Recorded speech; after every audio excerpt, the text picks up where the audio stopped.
Hello friends, welcome to unacademy. This me doctor Siddharth Arora. Recently हमारे combined geo scientist preliminary examination हुआ of the year 2025 and अगर पिछले कुछ trends को हम लोग ठीक से फॉलो कर ले तो आप लोगों को रियलाइज होगा कि ये जो एग्जाम्स होती है, जो भी जियो साइंटिस्ट या फिर जिनको भी हम लोग ऐसे बात बोलते हैं जो यूपीएससी कंडक्ट करता है, या सीडीएस की एग्जाम्स होती है, या स्टेट पीएससी एग्जाम्स होती है, ये सारी exams if not exactly a copy paste of what is about to happen, at least हमें ट्रेंड दिखा देता है कि आने वाली यूपीएससी सिविल सर्विस एग्जामिनेशन में ट्रेंड क्या होगा। दुनिया में कोई यूपीएससी को प्रेडिक्ट नहीं कर पाया, नाम हमारा ये बिजनेस है, बट वी मस्ट अंडरस्टैंड कि इस तरह के क्वेश्चंस आने के चांसेस होते हैं। सो लेट्स ट्राई एंड अंडरस्टैंड। वैसे तो पॉलिटी का जो पोर्शन है जो मैं आज तुम्हारे साथ डिस्कस कर रहा हूं वो काफी सिंपल है।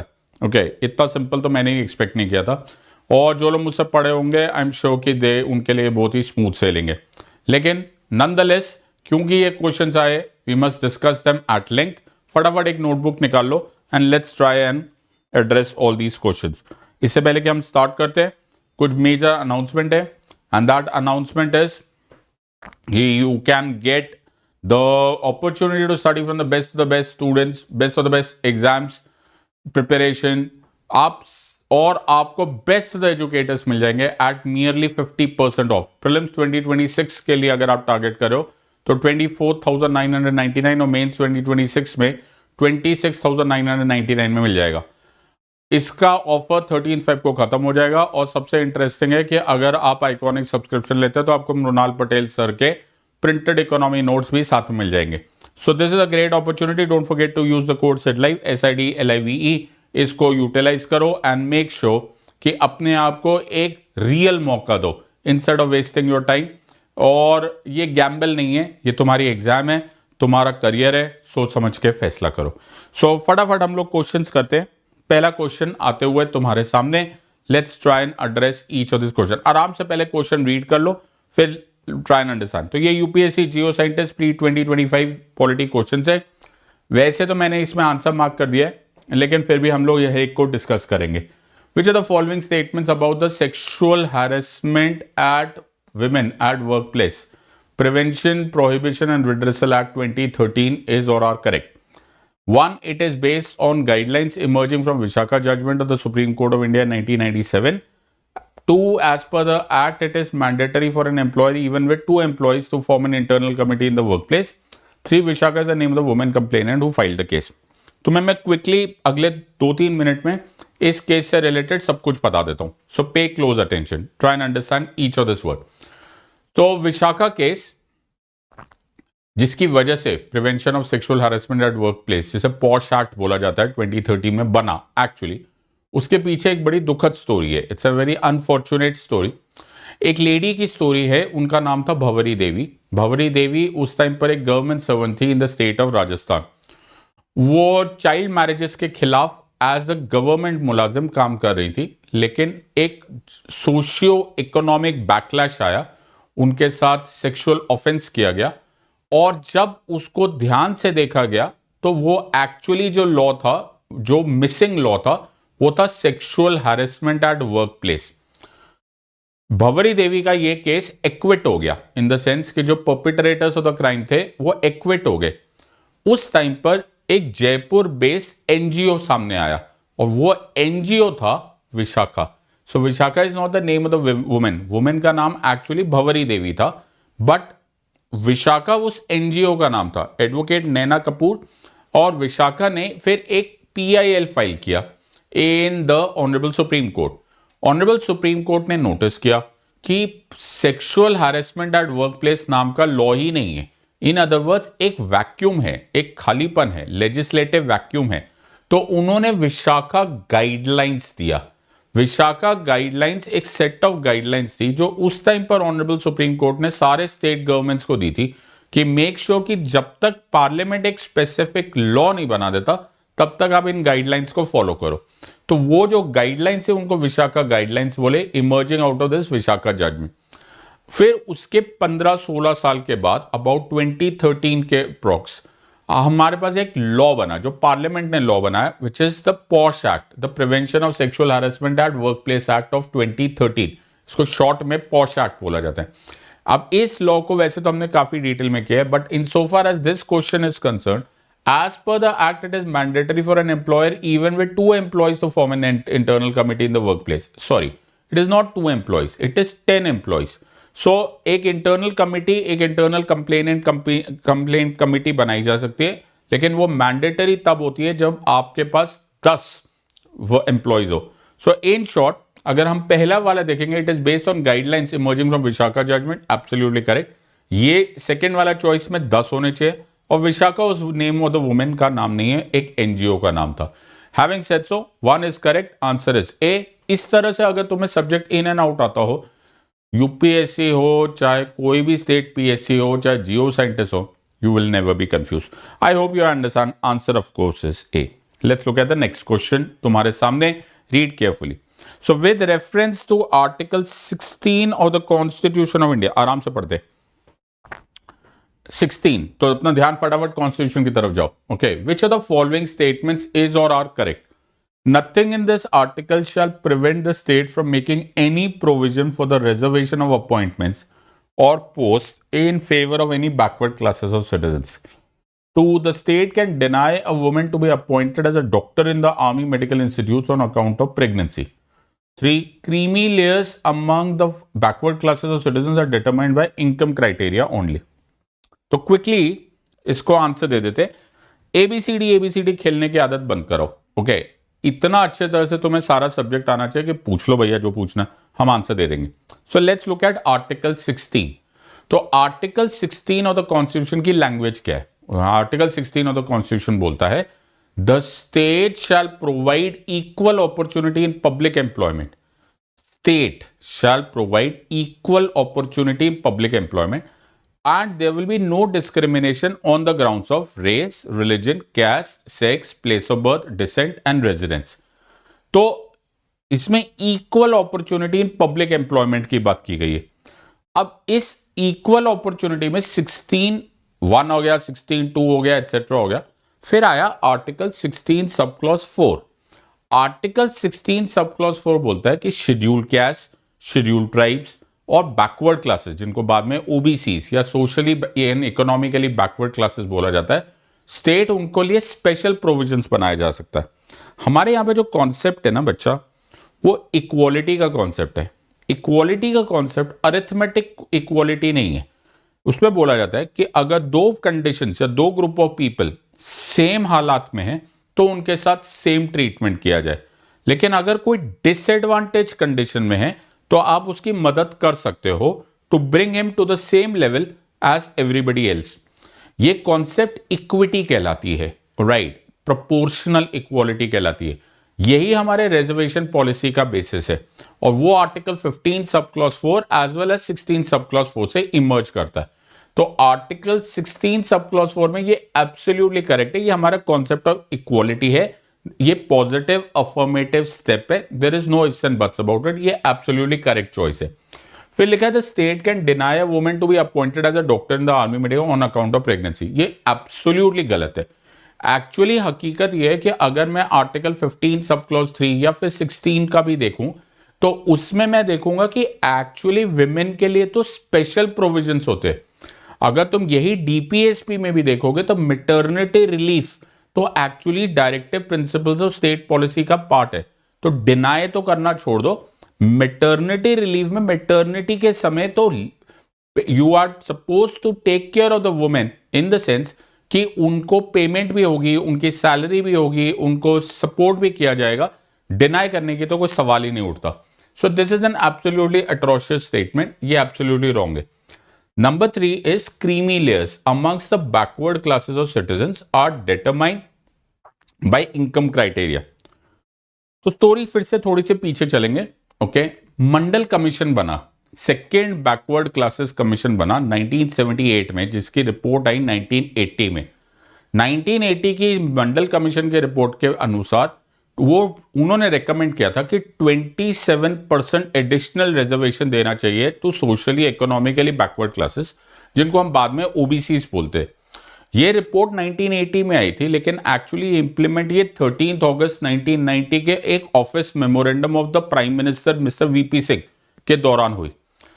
इस बात को चैलेंज कर दिया गया, इस इंप्लीमेंटेशन को चैलेंज कर दिया गया in the honourable supreme court in a very landmark case, in a बड़ी फेमस केस जिसे इंदिरा साहनी केस बोला जाता है, popularly called as a Mandal case. Mandal case में बहुत सारी और बातें थी, हाउएवर एक बड़ा इंपॉर्टेंट एलिमेंट था कि सुप्रीम कोर्ट ने बोला सिंस ओबीसीज को reservation on the categorization of backwardness दिया जाता है, तो एक कॉन्सेप्ट वो भी होना चाहिए कि कोई एक ऐसे सोशियो इकोनॉमिक स्टेटस पे पहले से ही हो जहां पर उसको रिजर्वेशन की जरूरत ना हो, तो फिर उसको रिजर्वेशन नहीं दिया जाना चाहिए। उस कॉन्सेप्ट को बोला गया creamy layer. Justice Ramanandan committee की रिकमेंडेशंस आई और उन्होंने सजेस्ट किया कि किसको क्रीमी लेयर माना जाना चाहिए। सो अमंग्स दोस कैटेगरीज जो ओबीसीज है, उनमें से कुछ लोगों को एडवांटेज ऑफ रिजर्वेशन नहीं मिलेगा। ये जो क्रीमी लेयर है ये दो बेसिस पर है। एक बेसिस इनकम क्राइटेरिया है जो from time to time change किया जाता है according to the governments and the understanding of cost of living, और दूसरा ये है क्योंकि यहां लिखा है इनकम माना, लेकिन एक और है कि अगर तुम्हारे पेरेंट्स कोई कॉन्स्टिट्यूशनल पोस्ट पे है, प्रेसिडेंट है, प्राइम मिनिस्टर है, कैग है, जज है, या फिर इवन ग्रुप ए या आईएएस ऑफिसर्स एटसेट्रा एटसेट्रा, बहुत सारी क्राइटेरिया है, तो आपको क्रीमी लेयर मान लिया जाएगा और आपको ओबीसी की रिजर्वेशन में आपको एडवांटेज नहीं मिलेगा। That takes you to two parts. तो इसका मतलब यह है creamy layers amongst the backward classes not by income criteria only, सिर्फ इनकम नहीं है, वो कॉन्स्टिट्यूशनल पोस्ट को ऑक्यूपाई करने को भी आप बोलोगे या बोल सकते हो क्रीमी लेयर।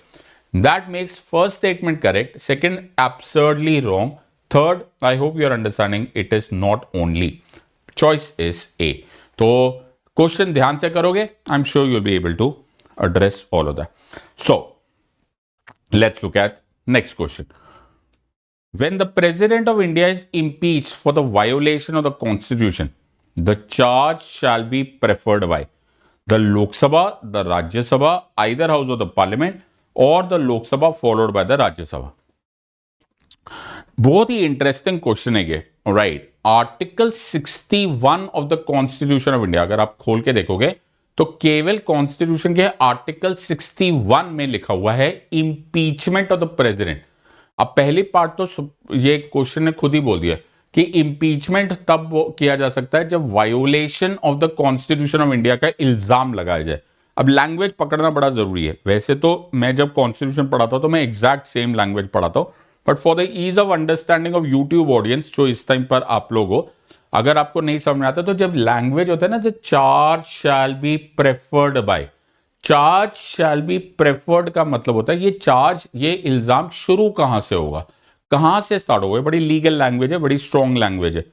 तो आर्टिकल 61 इसको बड़ा क्लियरली बोलता है दैट द चार्ज कहीं से भी शुरू हो सकता है, होगा पार्लियामेंट से, लेकिन पार्लियामेंट के किसी भी हाउस से स्टार्ट हो सकता है, B it Lok Sabha B it Rajya Sabha. जो पहला हाउस होगा उसको हम लोग चार्जिंग हाउस बोलेंगे और जो दूसरा हाउस होगा उसको हम लोग इन्वेस्टिगेटिंग हाउस बोलेंगे। तो चार्जिंग हाउस अगर लोकसभा हो यानी कि इल्जाम शुरू, यानी कि कंप्लेंट स्टार्ट, यानी कि प्रोसेस स्टार्ट लोकसभा से हुई है, तो जो अगला हाउस होगा वो राज्यसभा होगा, वो इन्वेस्टिगेटिंग हाउस होगा, एंड वाइस वर्सा। सो ये चार्ज कहीं से भी होता है। ये कंप्लीटली एक फैक्चुअल कंडीशन थी, इसको पता होना बड़ा जरूरी है। और अगर आपको इसको पढ़ने की इच्छा हो रही है तो might as well just open article 61 of the constitution of India. तुम्हें article 61 of the constitution of India आते ही तुमको ये सारे क्वेश्चन बहुत ही सिंपल क्लियरली मिल जाएंगे। So if you look at article 61 of the constitution which is very simple, so हम लोग इसको पढ़ लेते हैं। Procedure for impeachment of the president. When the president is to be impeached for the violation of the constitution, the charge shall be preferred by either house of the parliament. Exactly article 61 को copy करके MCQ बना दिया गया है। I think it's a very simple question, right? So ये हो गया हमारा क्वेश्चन नंबर 3, सिंपल सा क्वेश्चन। एक और बार आपको रिमाइंडर, 50% ऑफ का ये ऑफर है। Make sure that you use my code SIDLIVE SIDLIVE। ध्यान से संयम से पढ़ने की इच्छा है, यू कैन डू इट। सो बहुत सारे नए बैचेस आ रहे हैं, चाहे इंग्लिश में हो, चाहे हिंदी में हो, चाहे बाइलिंगुअल हो। Let's look at the next question. The vice president of India who is also the ex officio, आराम से पढ़ो क्वेश्चन को, पहले क्वेश्चन पढ़ो, try and absorb it, then you will understand this. Okay, so the vice president of India, who is also the ex officio chairman of the Council of States, is elected by members of an electoral college consisting of members of. ठीक है जी. तो vice president of India, देखो ये तो clearly है ना, ये जानबूझ के कंफ्यूज करने के लिए भी डाल देते हैं कभी कभी, कि ये लाइन जानने की जरूरत नहीं है कि the vice president of India is also the x official chairman of the council of states. तो हमको ऐसा लगने लगता है यार काउंसिल ऑफ स्टेट्स के चेयरमैन है, तो आई एम श्योर कि ना सिर्फ राज्यसभा का रोल होगा. ओके, हैविंग सेड सो ये गलत है. जब वाइस प्रेसिडेंट ऑफ इंडिया जब इलेक्ट होते हैं तो उनके लिए इलेक्शन कमीशन ऑफ इंडिया एक इलेक्टोरल कॉलेज बनाता है. वो जो इलेक्टोरल कॉलेज होता है उसमें all members of the parliament होते हैं. ऑल मेंबर्स यानी कि लोकसभा के भी सारे मेंबर्स और राज्यसभा के भी सारे मेंबर्स, इलेक्टेड भी और नॉमिनेटेड भी. तो ये all members of the parliament एक साथ इलेक्ट करते हैं, right, both the houses of the parliament है. सो यहां पर बहुत क्लियरली बना. अब देखो इस तरह से क्वेश्चन जब आते हैं तो कंफ्यूजन होने का चांस रहता है, इसलिए कुछ चीजें याद कर लो. जैसे प्रेसिडेंट ऑफ इंडिया का जो इलेक्टोरल कॉलेज होता है उसमें all elected members of the parliament and all elected members of the legislative assemblies of all states and Delhi, Puducherry and Jammu and Kashmir, जिनका भी विधानसभा होती है, उनको मौका मिलता है. यहां पे ऑल मेंबर्स होते हैं, elected as well as nominated, also of the Lok Sabha as well as the Rajya Sabha. Straight away factual questions होते हैं. These are not the kind of question जिनको आपने मिस करना चाहिए, बिकॉज इस तरह के क्वेश्चन जब आते हैं तो ये बोनस क्वेश्चन होते हैं. You must never never never miss such question. इनको याद कर लो और इसको ही एब्सोल्युटली क्लियरली याद कर लें. सो आप इनको सीधा सीधा कॉन्स्टिट्यूशन से देख लोगे. सो अगर आप इसको आर्टिकल 66 ऑफ द कॉन्स्टिट्यूशन खोलना चाहोगे तो आपको दिख जाएगा. Article 66 of the constitution says elections of the vice president. The vice president shall be elected by members of an electoral college consisting of members of both the houses of the parliament in accordance with proportional representation, single transferable vote. So all the members of the parliament, I think बहुत ही simple question था. Make sure that you do this. Question number 76. The Constitution 106th Amendment Act 2023 reserves 1/3 of all seats for the women in various legislatures. For how many years with the reservation of we available. अब इसके लिए तो ये तो कोई question ही नहीं था. Okay, इस क्वेश्चन को तो आपको सिर्फ फैक्चुअली पता होना चाहिए था कि it will trigger and it will trigger for a period of 15 years. ये सारी चीजों को आप तब पढ़ लेते हो जब आप लैंडमार्क जजमेंट्स या फिर लैंडमार्क अमेंडमेंट्स को पढ़ लो. सो इसमें ये तो एक प्योरली फैक्चुअल क्वेश्चन है. I don't even need to add anything on this part. लेकिन एक मैं आपको सजेशन ये दे देता हूं कि मेक श्योर कि आप उल्टा पढ़ना स्टार्ट कर दो. राइट, पहले सारी के सारी जो लेटेस्ट अमेंडमेंट्स है वो कर लो. राइट, और फिर बिल्कुल आगे की फर्स्ट से लेकर 7 तक, 9 तक, 10 तक वो सारी कर लो. And then of course there are landmark amendments जैसे 42nd, 44th, 52nd, 61st and so on so forth, वो कर लो. तो थोड़ी सी अपनी प्रिपरेशन भी थोड़ा स्मार्टली करो. आई थिंक ये बहुत ही सिंपल क्वेश्चन था. I don't even need to discuss and waste your time on this part. Let's look at the next question. So the next question says which of the following statements about money bill is or are correct? The money bill passed by the Lok Sabha shall be returned by the Rajya Sabha within 14 days with its recommendation. The Lok Sabha shall agree to recommendations of the Rajya Sabha on money bill to consider it passed by both the houses of the parliament. The finance minister has absolute powers to pass the money bill. Select the correct answer. तो I think ये बहुत ही simple question है. मैं तुम्हें पहले एक एक बात बता देता हूँ. तो सबसे पहले याद रखना कि मनी बिल जो है वो आर्टिकल 110 ऑफ द कॉन्स्टिट्यूशन में डिफाइन किया गया. Imposition, abolition, regulation, remission, alteration of taxes, custody of the consolidated fund of India, appropriation of funds out of the consolidated fund of India, ये सारे के सारे will be called as money bill. Also the guarantees that are laid down or placed on consolidated fund of India, ये money bill की definition है. ये clearly article 110 में दिखा हुआ है. अब पहले इसमें से ही पढ़ना स्टार्ट कर देते और फिर आगे समझने की कोशिश करते. सबसे पहले याद रखना कि मनी बिल जो है उसका जो क्राइटेरिया है, जो मेन एक्सक्लूसिव पावर्स है, वो लोकसभा के पास होती है। So introduction of money bill केवल लोकसभा में होती है। एक्चुअली लोकसभा ही अप्रोप्रिएशन बिल पास करता है, और जब वो अप्रोप्रिएशन बिल पास करता है तो जो स्पीकर ऑफ द लोकसभा है उस पर एक एंडोर्समेंट करता है कि ये एक मनी बिल है। यानी कि जब वो बिल राज्यसभा को भेजा जाता है तो राज्यसभा को पता होता है ये एक मनी बिल आया है। अब मनी बिल आने के बाद राज्यसभा का जो रोल होता है वो काफी फॉर्मल हो जाता है, औपचारिक हो जाता है। इन अदर वर्ड्स, राज्यसभा को यह बड़ा क्लियरली पता होता है कि उसके पास 14 डेज है, 14 दिन है। 14 डेज में या तो राज्यसभा उस बिल को पास करेगा और फिर प्रेसिडेंट साहब को भेज दिया जाएगा, या फिर 14 डेज में राज्यसभा उसको कोई रिकमेंडेशंस, कोई उसको सुझाव होंगे, वो लोकसभा को दे देगा। अब ये सारा खेल 14 डेज में होना है। 14 दिनों में या तो लोकसभा के पास ये बिल वापस आएगा विद सर्टन रिकमेंडेशंस, और या फिर कोई रिकमेंडेशन नहीं होगा, राज्यसभा बड़े खुशी खुशी बोलेगी कि इसको प्रेसिडेंट साहब भेज दिया जाए। सो द पॉइंट यहां पर है ओके कि राज्यसभा को ये बिल पास करना है। Now the point here is okay, ये जैसे ही वो बिल पास होगा, राइट, अब बात होती है कि लोकसभा के पास जो रिकमेंडेशंस आई, जो लोकसभा के पास रिकमेंडेशंस आई, क्या लोकसभा उस बिल को मानने या उन रिकमेंडेशंस को मानने के लिए बाउंडेड है? Certainly not. तो यहां पे लिखा है Lok Sabha shall agree to the recommendation of the Rajya Sabha on money bill to consider it pass. Certainly not. Rajya Sabha केवल एक फॉर्मेलिटी कर रहा है, उसकी रिकमेंडेशंस करना है, अगर उसने कर दिया ठीक है, नहीं किया तो भी ठीक है। So it is certainly not, कोई जबरदस्ती है नहीं। तीसरा line is very important, it says finance minister has absolute powers to pass the money bill. इसके लिए तुम आर्टिकल 112 ऑफ द कॉन्स्टिट्यूशन खोल के देख लो।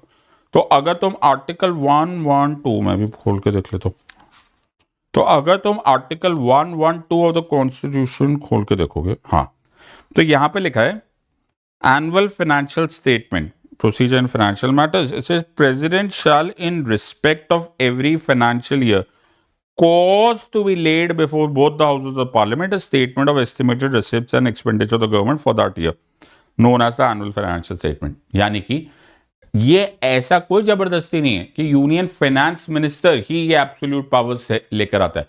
पहली बात है तो president shell cause the laying down.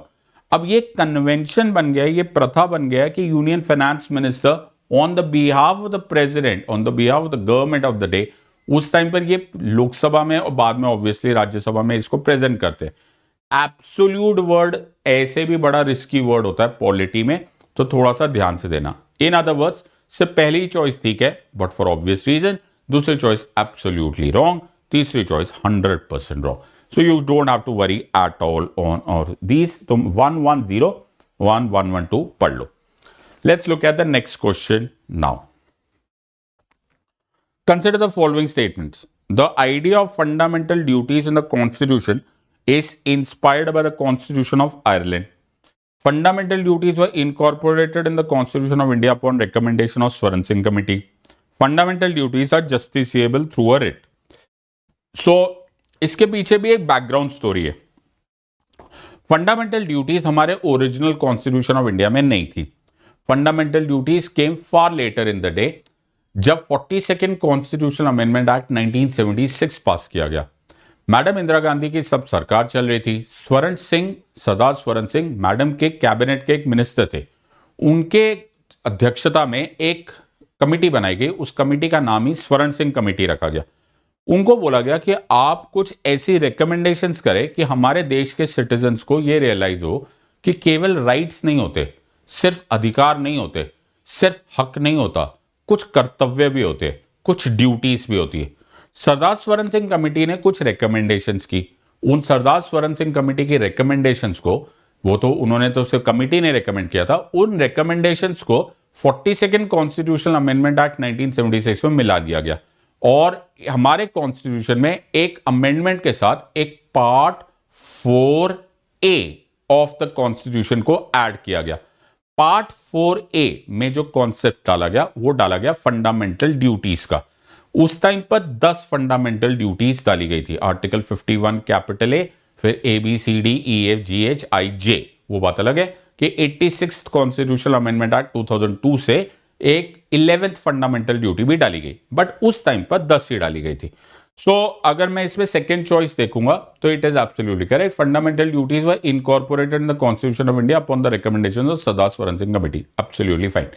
अब देखते हैं कि यहां पर और यहां क्या है। सबसे पहली बात याद रखना, मैंने अभी अभी तुम्हें बोला कि सरदार स्वरण सिंह कमेटी को बोला गया था कि आप ना कुछ ऐसी चीजें रिकमेंड करो जो रिमाइंडर्स का काम करे, याद दिलाए। ये बहुत क्लियरली मेंशन कर दिया गया था कि ये केवल रिमाइंडर्स है, ये जस्टिसिएबल नहीं है, यानी कि it is not directly enforceable through the courts of law. आप सुप्रीम कोर्ट या हाई कोर्ट जाकर रिट्स नहीं फाइल करवा सकते। सो फंडामेंटल ड्यूटीज को केवल रिमाइंडर्स के लिए रखा गया। नाम जरूर फंडामेंटल ड्यूटीज रखा गया। फंडामेंटल वर्ड से हमें फंडामेंटल राइट्स याद आते हैं और फंडामेंटल राइट्स जस्टिसिएबल होते हैं, लेकिन फंडामेंटल राइट्स जो है वो जस्टिसिएबल है। Fundamental duties interestingly are not justiciable, उनको नहीं किया जाता। तो चॉइस नंबर 3 गलत है। अब एक और इंटरेस्टिंग पार्ट थी कि फंडामेंटल ड्यूटीज, देखो ड्यूटीज बहुत सारी कंट्रीज के कॉन्स्टिट्यूशन, ड्यूटीज बहुत सारे कंट्रीज अपने सिटीजन से एक्सपेक्ट करती है, करना भी चाहिए। सिर्फ राइट्स तो होते नहीं, ड्यूटीज भी होती है। लेकिन ये जो कॉन्स्टिट्यूशन में फंडामेंटल ड्यूटीज डालने का कॉन्सेप्ट है ना, ये वेस्टर्न डेमोक्रेसीज को ने कभी भी एक्सपेरिमेंट नहीं किया था। यूएसए में नहीं था, यूरोप में नहीं था, कहीं नहीं था। ये ज्यादातर कम्युनिस्ट कंट्रीज का थॉट प्रोसेस था।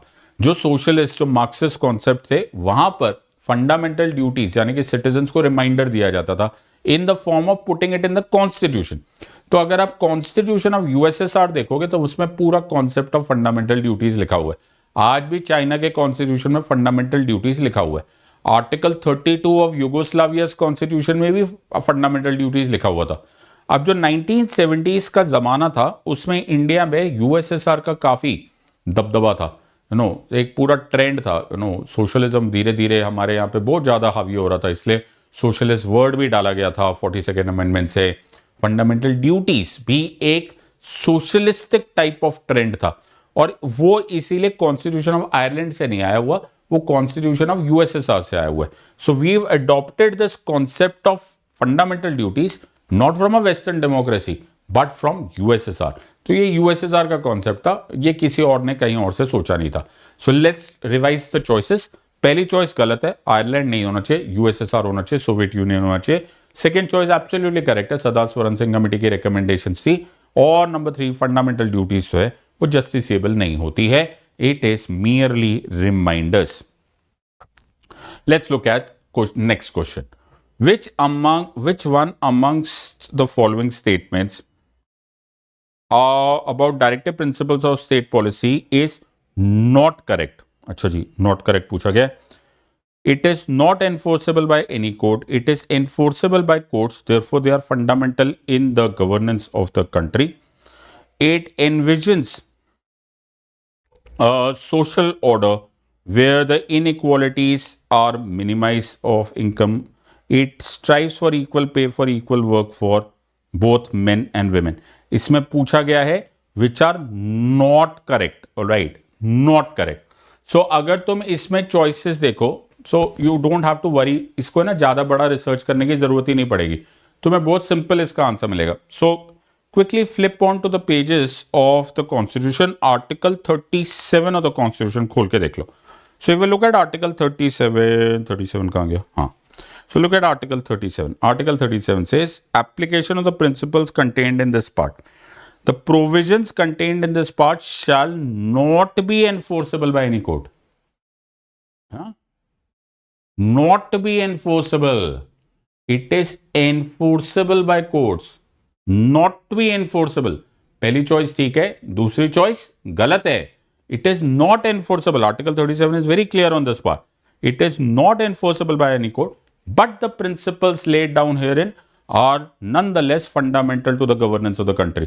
तो ये बात बिल्कुल सही है कि it is principles are fundamental to the governance of the country, लेकिन they are not enforceable. Social order की बात हो रही है, बिल्कुल सही बात है. वेयर इनइक्वालिटीज आर मिनिमाइज, ये बिल्कुल सही बात है. वेलफेयर स्टेट की बात हो रही है, equal pay for equal work article 39 में क्लियरली मेंशन्ड है। लेकिन हमें तो वैसे भी बहुत सिंपल क्वेश्चन तुम्हें ऐसे भी मिल जाएगा, हमें बाकी सब रिसर्च करने की जरूरत नहीं, सामने सामने दिख रहा है, ए और बी चॉइस में दिख रहा है। It is not justiciable, word याद रखना, जैसे अभी अभी हमने फंडामेंटल ड्यूटीज के बारे में किया, वैसे डीपीएसपीस भी नॉन जस्टिसिएबल होता है। तो नॉट एनफोर्सेबल एकदम सही है, और जैसे आप एनफोर्सेबल करोगे तो उल्टा हो जाएगा। सो अगेन द एग्जामिनर ने तुम्हें कंफ्यूज किया, they is just trying to flip you out, कि बोला कि therefore they are fundamental in the governance of the country. Yes, they are fundamental in the governance of the country, but by no stretch of imagination are they enforceable. ध्यान से पढ़ोगे subject, तुम्हें in and out आता होगा, you will never go wrong on these questions. एक और question करते हैं, and let's look at the question. The Election Commission of India holds election for A, the Parliament of India, the state legislatures for the post of president, state legislature and for the posts of president and vice president, Parliament, state legislative assembly, state legislative councils, Parliament and India only, Parliament of India only, Parliament of India and state legislature. कोई ज्यादा tension लेने की जरूरत नहीं। Quickly flip on to Article 324 of the Constitution. Article 324 पढ़ लेते हैं यार। Let's look at Article 324. आ गया। Alright. हाँ, तो Article 324 बोलता है Superintendence, direction and control of the elections to be vested in an election commission.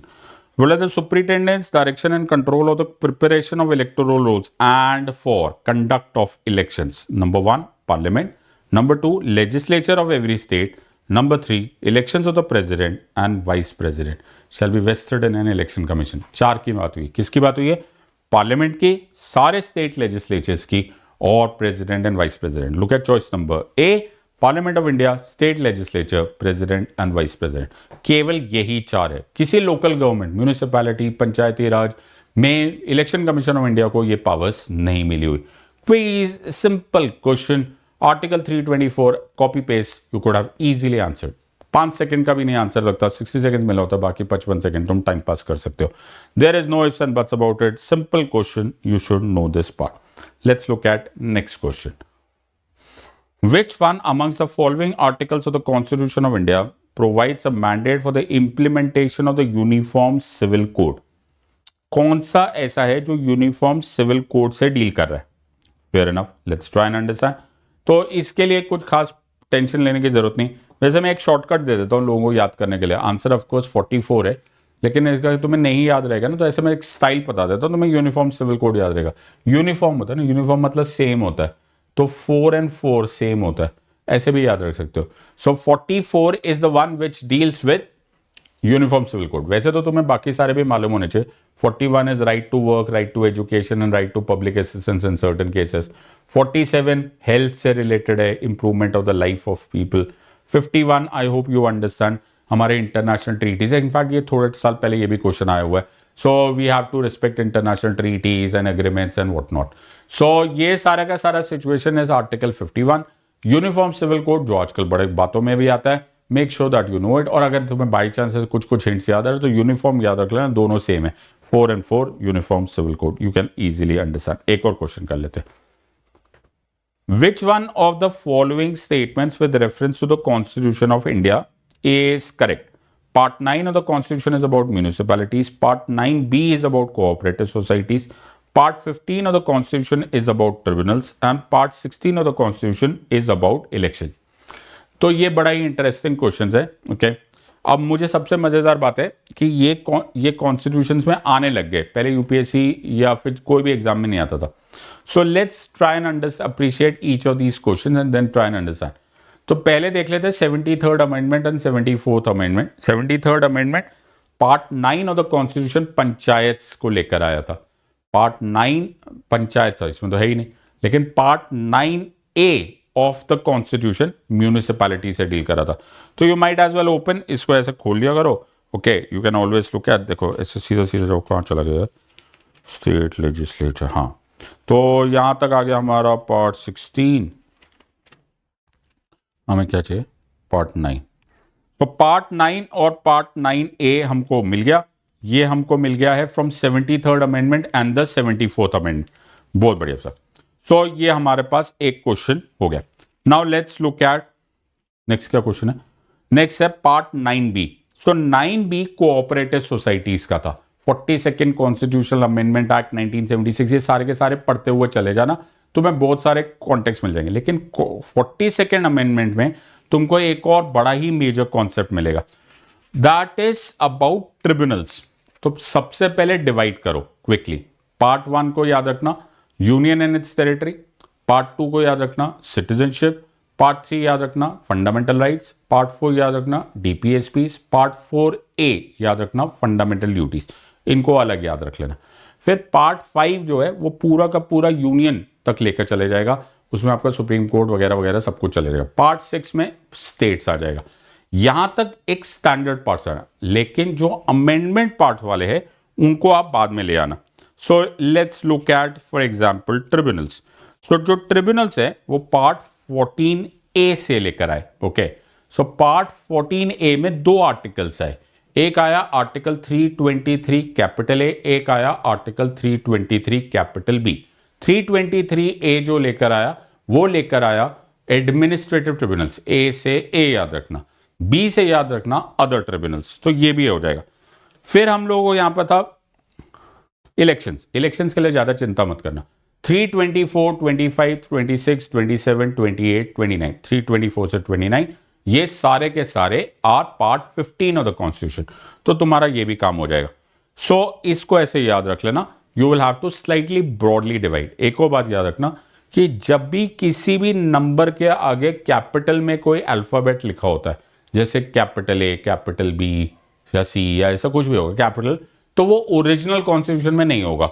वो आई एम श्योर कि वो किसी ना किसी अमेंडमेंट से डाला गया. जैसे पार्ट 9A, पार्ट 9B, उसी तरह से पार्ट 4A फंडामेंटल ड्यूटीज, ये ओरिजिनल कॉन्स्टिट्यूशन में नहीं थे, इनको अमेंडमेंट से डाला गया. So you can easily remember all of this. I hope तुमको ये सब कुछ एंजॉय किया. अपने अपने मार्क्स शेयर कर लो. I hope you have enjoy this. मैंने शॉर्ट में तुमको सारे के सारे समराइज करा दिए. बहुत ही सिंपल क्वेश्चन पेपर था एंड बिल्कुल middle of the road examination थी.